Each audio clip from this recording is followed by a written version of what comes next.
Para sa lahat ng may asawa o karelasyon dyan.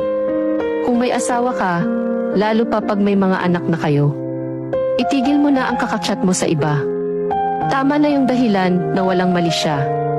Kahit sabihin mo sa sarili mo na wala kang ginagawang masama, nilalagay mo lang ang sarili mo sa posisyon na pwede kang magkasala. Oo, sabihin na natin na sa umpisa wala lang mali siya. Pero ang simpleng kamustahan ay pwedeng mauwian sa landian at kumain ka na ba? Ay pwedeng mauwi sa I love you-han.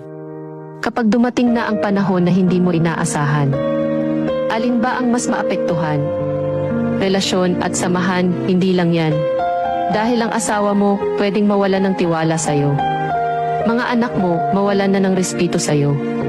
Yung kahit magpatawad ka nila, magkaayos kayo. Hindi mawawala sa isip nila ang kasalan na ginawa mo. Yung kahit sabihin mong okay na kayo.